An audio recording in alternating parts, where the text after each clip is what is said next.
Welcome to the Kentucky X-Files, Season 2, with your hosts Dennis Mays, Tyler Stewart, and Josh Gibbs. Don't forget to subscribe to us on YouTube, Spotify, or wherever you get your podcasts, so you never miss an episode. Now, on to our show.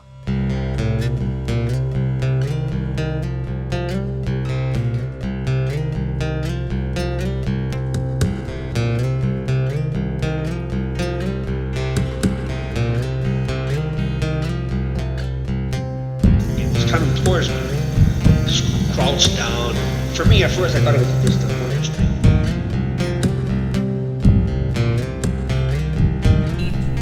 I thought it was a bear. You can tell the difference between like a small, spindly-legged creature and something with a larger foot. And it was big, whatever it was. It ran straight down at us and just stopped. And it was pitch black. Couldn't see it.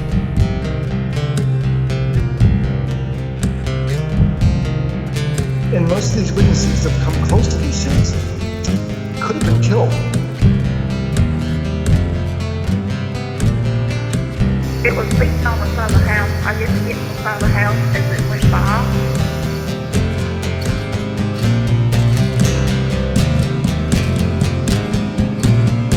Now, when it stood up, that's when I knew it was a Dogman.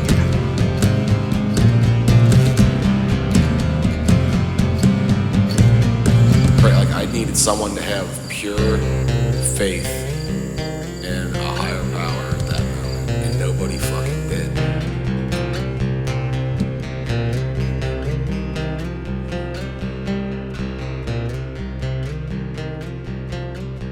Welcome back, guys, to the Kentucky X-Files. All hail the Magic Conch! Oh, I love it. I love it. So, who are we talking? Hey, we got an email, We got an email, and we got a guest. and we got a guest. Yes. This guy's name is Devon. Devon. I don't know if I have permission to say his last name, but he's the founder of the Christ Light and Love Spiritual Healing and Higher Learning Center in Okay. Burksville, Kentucky. And it jumped out because he says right off the rip is that he's had a possible run-in with a Dogman and Bigfoot, Ooh, double threat. possibly aliens. Ooh, triple threat. Right? So it's like everything that we love.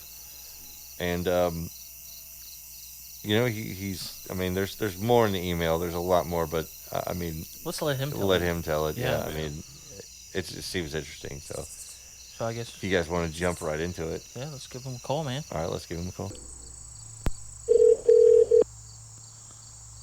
I'll turn it up a little bit. Turn your cellular down. I did. Hello, Hello, is this Devon? this is Devon. How you doing, man? This is Denny and Tyler and Josh. Hello. Hello. Hey guys, what's going on? Not much. Give me 1 second, man. I am adjusting your volume here so we can hear you. There we go. Hopefully we weren't too late. We were trying to get our recorder here to work. We always have problems every week with this thing. It's about time for an upgrade. No, don't worry about it. Don't worry about it. So yeah, man, you were saying in your email that you have a place in Burksville, Kentucky. Yep. And it's the I'd probably butcher it. Can you tell us what it is so I don't mess it up? Well, it's the Christ. I call it the Christ Light and Love Healing and Training Center. Gotcha. Okay. And then I also have sort of something I've been doing since I was a kid that I call the same thing except Christ Light and Love healing modality, basically, which encompasses a bunch of different stuff. Gotcha. Okay. And then you said you said that you've had experiences that our listeners might be interested in. Oh yeah. I've seen through the veil, you could say, since I was. Well, it's really something like my earliest memories. So like at around 4 or 5, like I just realized, although not at first, that not everybody sort of sat around. Little kids didn't sit around and talk with ascended masters. They didn't, see spooky stuff, and Right. we're sort of banishing it with prayer and different things, and for the most part that kind of continued on. So at an early age I was doing and sort of knowing what I was doing, but not fully, obviously, as a child, but instinctually doing something now as an adult that I call Akashic faces. And that's kind of a little bit more than it was when I was a kid, but basically as a kid I was seeing people's past lives.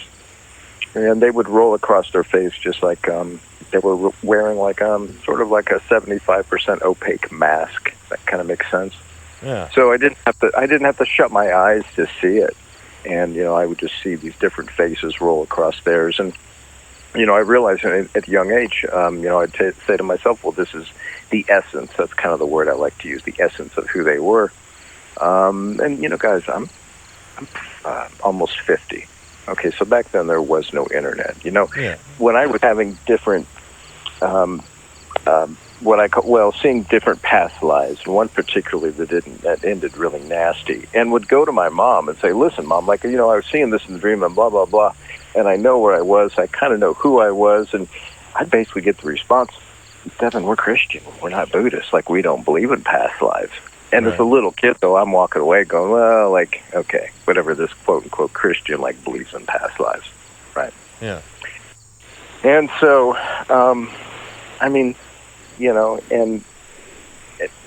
why as a little kid, if you'd go to the library, right? And so a lot of that early stuff, I'll back up a little bit. A lot of that early stuff, wasn't influenced. There was nowhere this was coming from. Right. I didn't have that weird aunt or uncle. I didn't have the internet to kind of throw it in my brain and let it seed and start growing.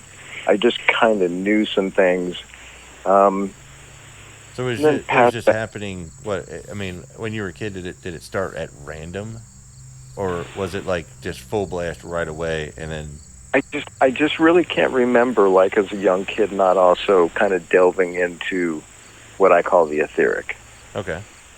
Freaking out. Some of my one of my earliest memories as a little kid is having this big. He must have been 6'2".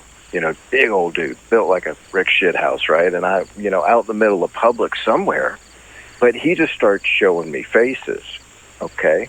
Yeah. And as a little kid, I really didn't care what the person looked like, didn't care what they wore. I just care about the eyes because I knew that was where everything was. Everything else was sort of insignificant in my mind, right? Okay. But at any rate, this guy starts showing me a couple different faces, and I think on some level he felt sort of what was coming up, or what I was seeing. Or at the very least, he was very uncomfortable with this little kid looking, basically, he comes up to my mom and says, what the hell's wrong with your son, right? And Right. I think he actually used a much tastier word. Yeah. And, I don't want to upset the audience. But, right, so he, used a much tastier word, and Mom's like, what? Excuse me, sir, right? Right. And, and he's just he feels like he's staring a hole through the back of my head, Yeah. And so he was picking up on something, right? So even adults would sort of get freaked out sort of when this was going on a lot of times. Or something, this kid's not exactly like the rest, and was just sort of always that weird little kid. Yeah. So they were picking up the vibe off of you. Yeah, exactly. Okay. And so, I don't know, I was kind of thinking, just because there's so much, to be honest, and okay, where do you want to go? You want to talk about ghosts? Sure, we can talk about ghosts. You want to talk about UFO? Yeah, guys, and we can unpack that one. We can talk about Bigfoot. We can talk about Dogman, which is, one of the more interesting things that's happened on this property, although I've seen some other really cool stuff. So I kind of thought maybe, because what I also like to do when I'm talking about the stuff I'm talking about is I know that there's other people out there have had experiences like I've had. Sure. Now, a lot of times it's just people, and I like the platform that you guys have that allows people to come and talk about it. A lot of times, right, I've met people out here. I've met people out here and shared some things, right? And that all of a sudden spurs that memory from their childhood, right? It allows them to open up. Yeah, exactly. So I'm sort of hoping maybe if I just sort of go through and say, all right, let's just do what I call the first. And so my first sort of dealing with call it lower dimensional demonic. I mean, there's a much bigger category for it. But, you know, at a very young age, we could talk about, you know, when I was about 14, seeing the UFO with a couple friends. Yeah. Could go into, you know, running into Bigfoot, you know, 2 nights and then next morning, 2 nights in a row, and basically a third day in a row out in Washington. Now, you know, and shoot, like I could talk for hours individually in each one, but then, guys, like I could sit there and go, and this is how I think it's all wrapped together. And I'm not saying I know fully by any means, but on my own journey, like, believe me, guys, like I think there's like a much bigger picture here. Well, that's kind of what we're interested in. You know, I had someone randomly today, which was really cool. A guy told me that he listened to the show and he goes, you know, you guys are a collector of stories. He's like, you guys collect lives. He's like, you know, little pieces of people's lives, and you tell their story essentially. You let the rest of us hear their story, and I think that was really cool. That's kind of the idea here. We just want to hear whatever you're comfortable with telling. You know what I mean? You know, there's not too much, right? And the way I put it, like, yeah, if I go down to the river today and pull me out a trout, like, you better ask me 3 or 4 times, like, what the size is, because I might fudge it a little bit by the time it even gets up on the shore, right? But like the etheric for me, like that's not fair. Now I try to give it to people. This is what I experienced. This is what I saw, right? Whatever it is. And I try to give my best to maybe sometimes give a general understanding of what I think it means. Then, like, you know, I always tell everybody, like, if anybody ever comes to you and says, like, they know everything about UFOs, Bigfoot, the etheric, and all this stuff, like, well, no, they don't. Right. And so, but I just try to say, this is where I am in my thought process. But then again, there's also particularly other experiences that I'll meet, and we start to bounce back different questions and different ideas, and that can open up, you know, a lot of different thinking patterns or a lot of different new paradigms about, you know, why are these different things a lot of times too seeming to happen in the, you know, same places when people have these experiences and different things. Right. Yeah. I mean, that's a good point, because I've been talking to people before where they'll straight tell me that, you know, Sasquatch they're the shamans, they're the great shamans. You know, and then you know, I've actually, you know, I call them yogi. I call them like they're like furry yogi masters. But yeah, I mean, it's the different beliefs all over the world. You know, there's monks, you know, over there in the mountains that say the Yeti is a spirit that, you know, you have to literally reach some enlightenment to even see one. You know? Well, that's where I'm at, and I guess I've never really heard anybody put it that way. But I didn't go looking for Bigfoot. Bigfoot found me. No. That's what I tell everybody. I'm like it now, and then there's multiple interactions. To be honest with you, but like it's like, you know, okay, so why when I was going to raise my frequency vibration, get back in touch with my higher self, right, and try to get back on my path up to why I know I came here and serve, you know, not just myself, but, you know, the greater of mankind, right? Yeah. Why in the heck am I running into Bigfoot? Because I was really you know what I mean? Yeah, I was really interested when I was a little kid.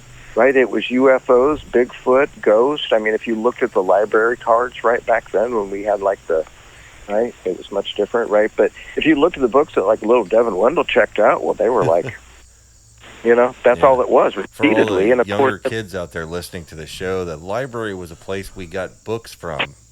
You got a card. There was a card, and you got books, and they're these things. They have paper, and inside is words. They're not on a screen, so, you know, if anybody has any mix up there. Yeah. That and the other weird one I was reading books on radio waves and frequencies at a very young age, so I could explain to UHF, VHF, you know, AM, FM, and kind of describe the wavelengths to you, which who knows? I have a better idea now why that I was attracted to that at a young age, but that's another thing. That's a subject I'm actually really interested in, is wavelengths. Yeah. Everything's frequency, brother. All frequencies, yeah, that's it. Yep. You know, being musicians, I mean, we're all three sitting here musicians, so frequencies that's something that we are always obsessing over. You know what I mean? And we've always said that we believe that Sasquatch could infrasound. Yeah, the infrasound, the interruption of yeah. Living frequencies. I don't know. It's one of them things. But you had interaction. You said you had interaction with the Dogman also. Yeah. How did that go? Yeah. Well, I mean, if you don't mind me asking, like, was it? I'm not gonna get too flavorful, but I think this is fair enough, and I don't think your audience will get too upset. As kids, you might want to cover. No, most of the guys, listening, they're ready. You know what I mean? Mm-hmm. I've been asked a lot of people, right, benevolent or malevolent, and I said, well, he's a bit of a dick. Gotcha. I've heard that before. Yeah.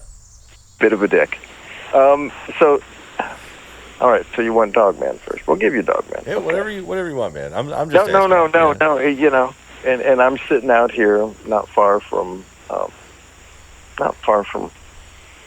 where I got to run into the guy. Or I say he ran into me would be better. So now I like to be completely honest, right? Because I let's just bring everything to the table. Where were you mentally? Where were you physically? Yeah. So I think that night I had just popped my first cold one, right?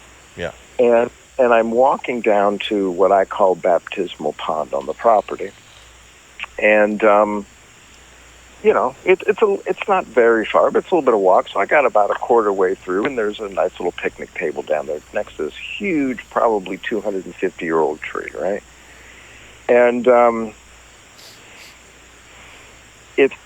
what happens basically is I'm first sort of drawn by off to the side of my property, best I can tell, like a little ways out there. I figure it's on there's really like another lot, like I'm 40 acres, there's another 40 acres, and then there's my neighbor, right? Yeah. So I hadn't been on the property that long at that time, so I wasn't really sure like what I was seeing or why these weird, what I call now, it sort of look like carnival lights.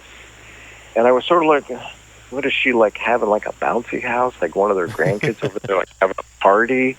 But didn't invite you. That was but now, when I look at it now, like there's no way. Like the amount of foliage that was on the trees and how far it is and the different rolling little small hills, like I'm not sure exactly what that was. And I'm just putting it out there because these things happen back to back. Yeah. So these little twinkling sort of lights are out there, but then I'm distracted because right next to the pond and the briar, I mean, just within feet, if it's less than 6 feet, it's a little bit more than 3, somewhere in between there, I hear a dog. Now, when I bought the property, 2 dogs sort of came with it. They weren't on the deed, but they sort of came with it. Dad gave me 2 dogs, right? Now, I know they're not down there. They didn't come down there with me. Yeah. Now, it could have been one of the neighbors, I thought. Now, once in a while, they might wander down that far, but typically they stay the road. They, go from one house to the other house, right? They don't come down there. Yeah.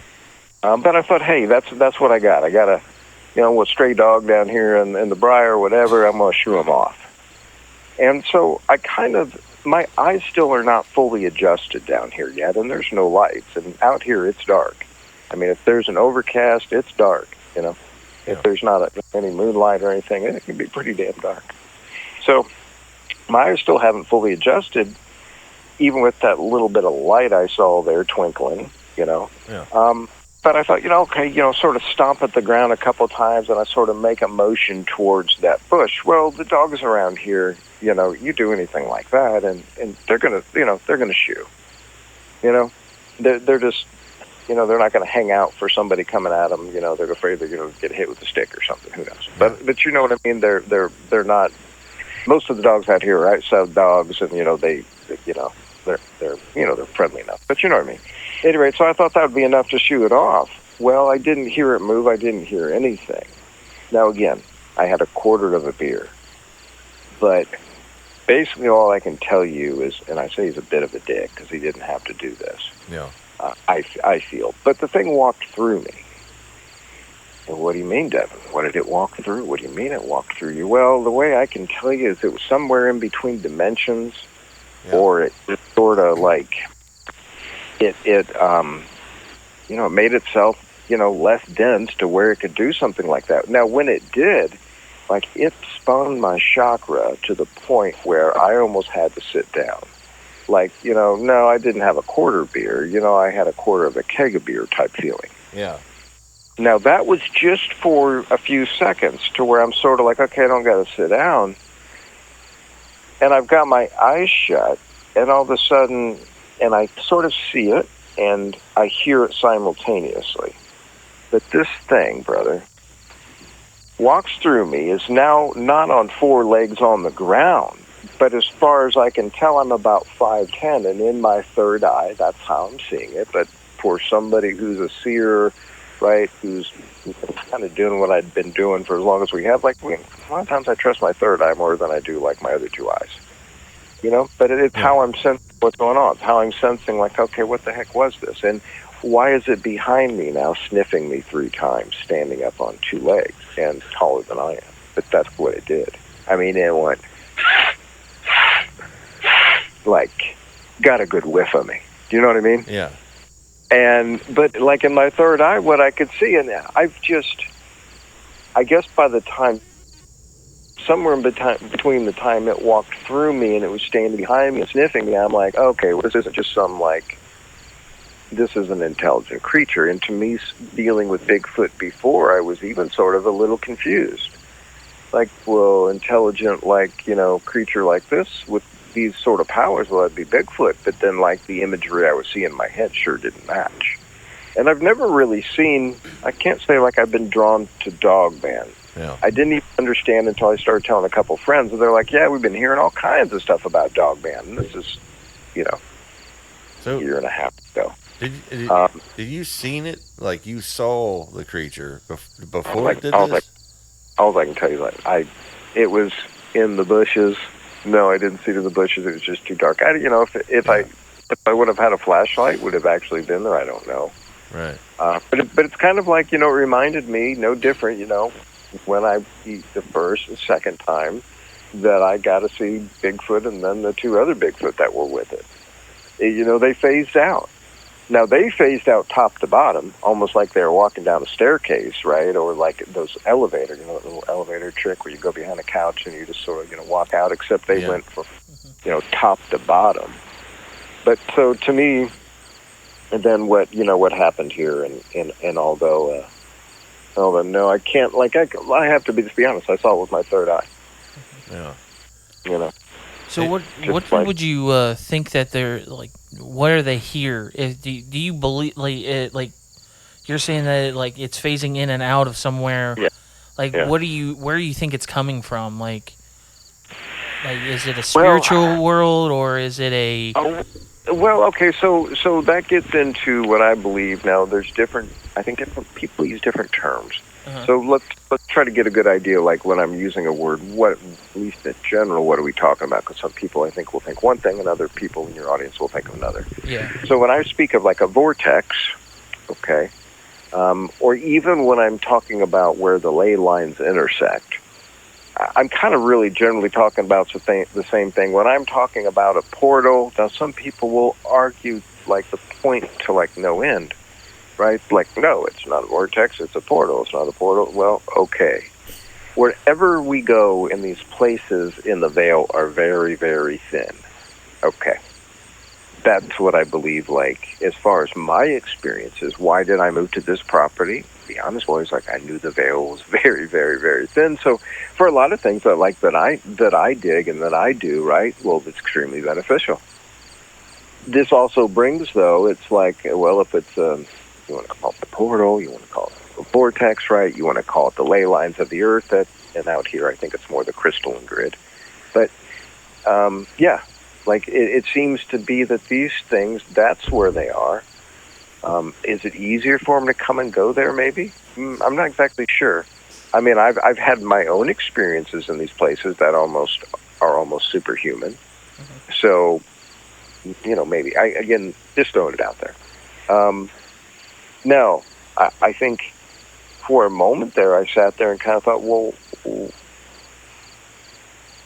what's he doing, right? Yeah. What's he doing?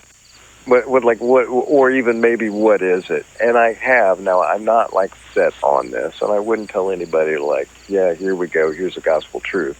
You know, coming from the shaman minister, you know, crazy guy down by the river. That, you know, he's some. It's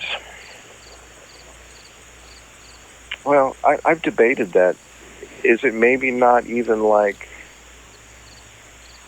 what do we call it, guys? The skinwalkers. And, you know, there's, you know, the Native American true folklore on a skinwalker is somebody who basically the ultimate end goal there. And I was living with a lady out in Colorado for a minute that was trying to do that stuff, creepy stuff. But I don't think she realized that the ultimate thing, and I don't encourage anybody to go down this road. It's a very dark road, guys. But the ultimate thing, as I understand it, talking to other Native Americans, is like to become the skinwalker, you've got to murder a family member, among other things. And that's like, I was about to say, isn't that like it's actually an evil thing to become be a skinwalker? Yeah. Yeah, that's not a. But there's actually shape shifting, there's a different skinwalking, skinwalkers are. A skinwalker is like it's like the evil antithesis to a shapeshifter. Okay, so the I guess you would say the nicer side is the shapeshifter. Yeah, a forest spirit or forest kachina would be like your benevolent. Okay. You know, and then you get into all kinds of stuff. And you like the ultimate right side, light path would be like your bear shamans, and then over to the left would be like the principal dogs. Okay. You know what I mean? The principal chiefs, the shape-shifting chiefs, or whatever. So now, who's talking right? That's Denny. That's Denny. Hey, Denny. So now, basic shamanism, and I'll teach this sometimes, is like you can kind of become a specific animal energy.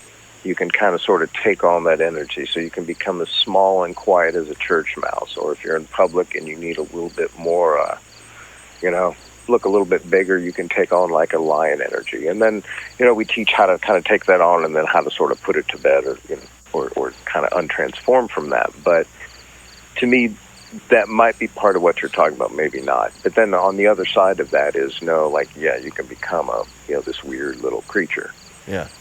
Right, that typically from, the stories is it's like basically a black witch doctor. Right. And, you can go to the person and say, go kill my, cousin's crops or go kill the sheep or whatever it is. Yeah. For me, it's like, I could sit there and go down that road and focus on all that. I don't have a firm answer, although I have to be honest with you. One day as I'm sitting there in meditation and that sort of came up, I'm like, well, what is this? Yeah. And I did get a slight hit, something to that. But no, I can't say 100% for sure, and that was my first and so far only run-in.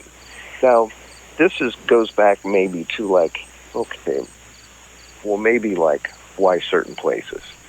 Interestingly enough,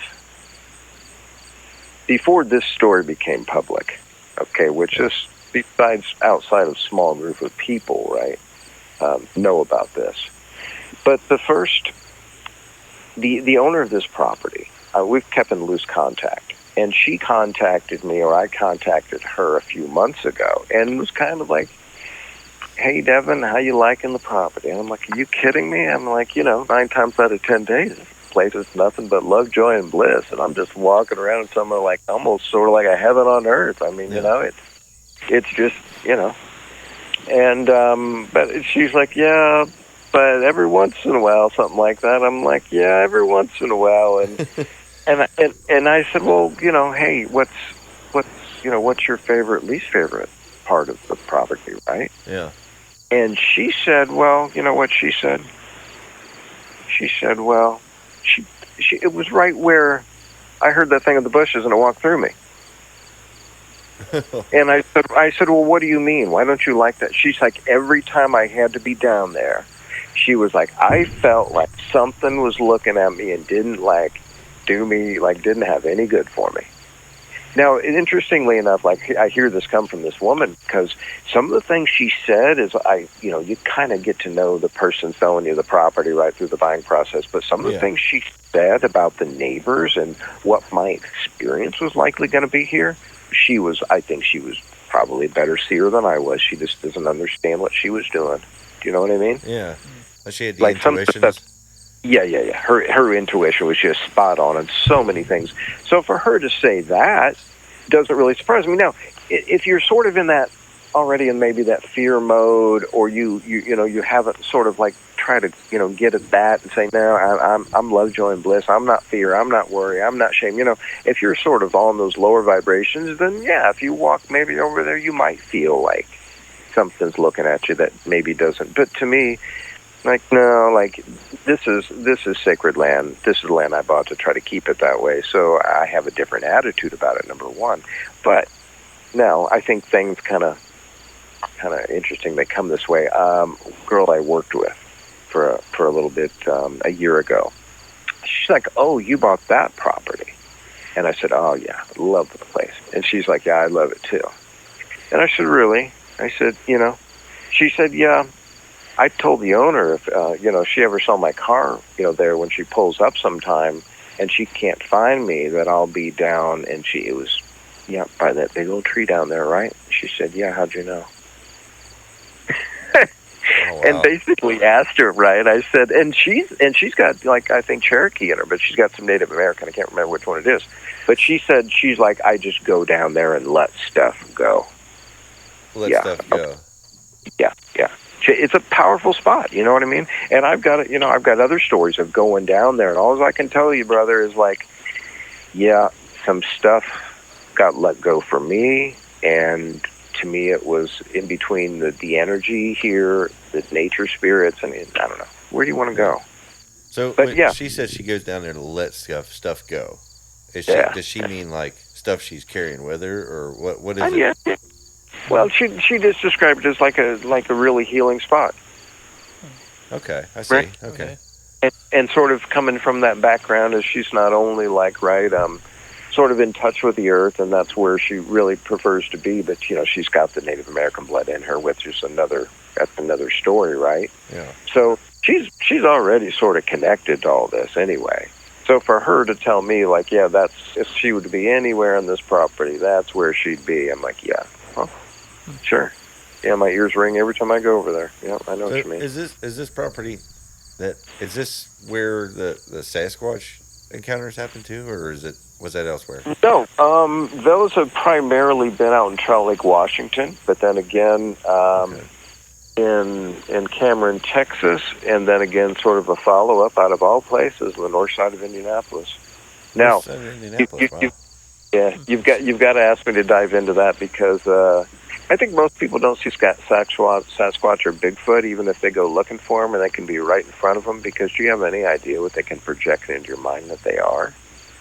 Just damn near anything. Now, I've heard that. I've heard that before, that there's many camps on that subject. Yep. And while I can't claim to belong to any real side, hold on. Let me grab the bureaus open in here. Yeah, you're good. I cracked one a little bit ago. You probably heard me do it. Hold on a sec. Man's got to get his beer. All right, so I think that all probably sitting here having a beer. It's all what, right. What are we drinking on, guys? I'm not trying to virtue signal here, but I'm Kentucky Proud tonight. Little Country Boy Brewing, Shotgun Wedding. Ooh. Shotgun Wedding. Yeah, that's the good stuff. We've got the PBRs tonight. Yeah. That's all right too. Hey, it's got a blue ribbon on it, man. It's first place. It's the blue ribbon. I'm drinking a Reds. Reds. What is that one? It's a wicked black cherry. Never had it before. Is it any good? It's too sweet. Yeah. That's generally why I don't really mess with them. It's like they start out real good, and then about halfway through, you're like, oh god. Yeah. There's some ciders there, like I like the Busch Light beer. Beer. The apple beer. Yeah, that one. It wasn't sweet. It actually tasted like a beer. That's not a cider though. That's literally that's not a cider. It's like they poured apple juice into a beer. It tastes good. Okay, sorry about that. We went on a tangent there. No. You know how it is, man. Working out all the important stuff. Yeah, no, it is important. And, just by FYI to everybody, I've got get nothing from Country Boy, but if Country Boy wants to, that would be okay. You can send me a couple 6-pack. Oh, yeah. Send them all around here. Yeah. Yeah, exactly.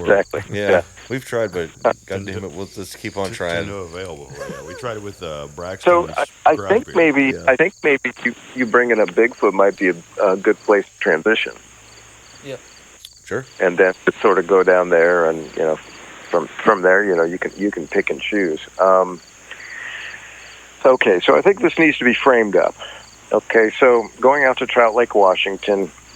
I'm not going to spend too long on the ECETI ranch, but yes, I went there as a visitor, and then later as what I call a dropout volunteer in, I think, 2018. So this is Trout Lake, Washington. Okay. Now, all I can really tell you is I went out there, guys, because I heard that you go to these powerful places like this with the intent of what you would like to be healed from or what you'd like to see, and your intent's magnified is basically what I heard. So I said, that sounds good. And when I was a little kid, my conversations, and yes, it was occasionally like Buddha. I'd talk to Buddha, but primarily it was just Christ. You could call Christ, I guess, the spirit guide. But as an adult, it just, to me, it wasn't the same. Communication wasn't the same. No. Prayer and all that stuff, just not like it was when I was a kid. So basically, my intent is I was going out there, and I had, if you will, picked up what I call my cross. And to your audience, don't get turned off if Christianity's turned you off. Before 99.9% of Christians and ministers, in my humble opinion, guys, have got it all wrong. The stuff that I read is true, but hey, man, everybody's welcome at this table. Yeah. We let everybody. You know what I mean? Yeah, Jesus talking about getting into a heaven on earth, not a heaven after you die. So that's, I think there's a lot of that's been distorted. But at any rate, that's kind of where I was, understanding that these places that I had seen glimpses of before, right, Samadhi and Brahman and these different consciousness levels were real. So my intent is when I went out there as a visitor for 3 days was, okay, I want that connection back with Christ. I want my connection back to the etheric. I want to be able to pick up somebody's palms and just read it because I knew how to do it, right? These different things that I enjoyed. And Akashic Faces, where had that gone, right? Well, I put that away myself, really, when I was in my 20s. But at any rate, so I went out there. Now, I knew that people had talked about running into Bigfoot, seeing UFOs, and I'd seen plenty of UFOs. Going out there to see UFOs, although, yes, that would be fun to sit out in the field and, watch the UFOs in the sky. To me, I'll be honest, guys, that was not my focus. Bigfoot was not my focus.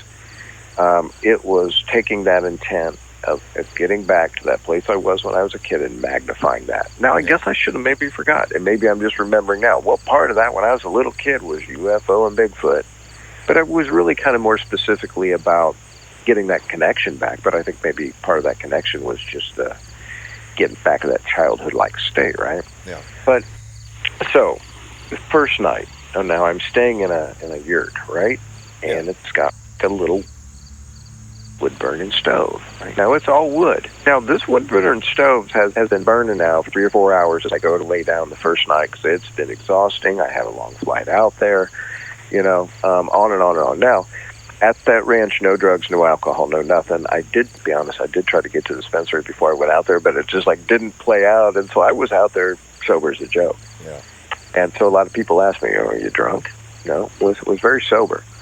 And all I can remember is that night, every time, right, that I would start to go to sleep, I would hear tap, tap, tap, tap, tap. Now, at first, I'm like, okay, it's the wood expanding. Right. But then I'm like, but wait a minute, I've been in, the stove's been burning now for 5 hours. How much more can the wood expand? Yeah, exactly. But, again, to start to drift off, get to that point, here comes sleepy time, tap, tap, tap, tap, and it must have gone on for a half hour. Finally, somewhere, didn't hear the tap, went to sleep. Yeah. Right? And it'd been raining out there for several days, several weeks before that, so everything was really wet, and it was just pouring again that evening. But I had to rock it, guys, you know what I mean? And it was either open up my door and do it in front of the apple orchard, just kind of wing it on out and take care of myself, or go over and get all wet to the bathroom. Yeah. Well, okay, I've been outside before in the middle of nowhere. I know how to go to the bathroom. So I just I open the door and I get ready to, pull out my junk and do it. Yeah. And just checking a tire. Yeah. And over in the orchard, I don't know, maybe it'd be 50 feet. I'm sitting there going, well, what the heck am I seeing? And best I can describe is it phases out. By the time at least I see it, or it really allows me to see it, right? It's about chest level. And as it's walking through the orchard, it just sort of vanishes from chest all the way down to feet, and it's gone. And I'm just like, I don't even know. Like, be honest with you, I probably, down my leg, you know what I mean? But, like, I'm like, what the heck did I just see? Yeah. Right? I'm even a reasonable reaction. Yeah. Sure. And I'm trying to dismiss it. I'm trying to dismiss it. Yeah. I know the old farmer, like about 50 acres over, 100 acres over. Well, he's got cows. Well, they're pinned up, of course, behind a fence too. And I'm thinking, well, no, maybe a cow got out, was walking on its hind legs. Yeah. Of course. Or maybe a deer's doing that, of course, right? Because this thing's standing up, right. But I'm trying to dismiss that it's anything but what it is. Yeah. And I'm trying to dismiss why it apparently just kind of. It wasn't like, by the time I caught her, at least I saw it, I would say about 75% solid. And then, of course, as it started to go down and vanish, it did go from the top bottom, but it's kind of going down. It's getting a little bit less, solid. Hey guys, Tyler here. Stay tuned for the second part of this episode Thursday morning. And as always, if you had an encounter and you want to tell your story, you can email us at encounters@kyxfiles.com. Stay safe out there. Words, because the day before was a blur. They buried the old man about a week ago, and I wouldn't shed a tear if I could. Now we didn't see eye to eye, you see, until he closed his eyes for good.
Thing follows you, my son.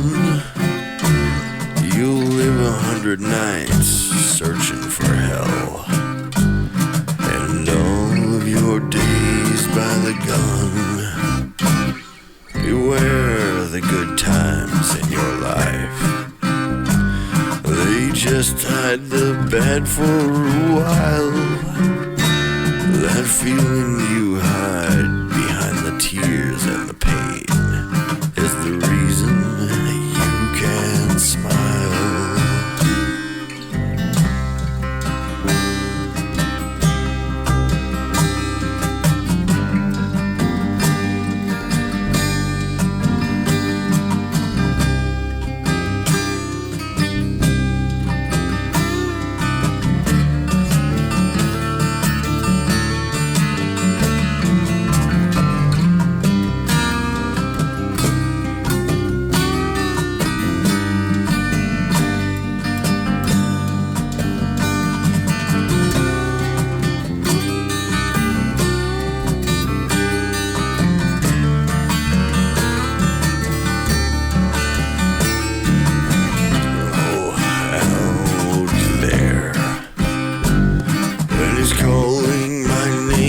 For sure, he's flapping his wings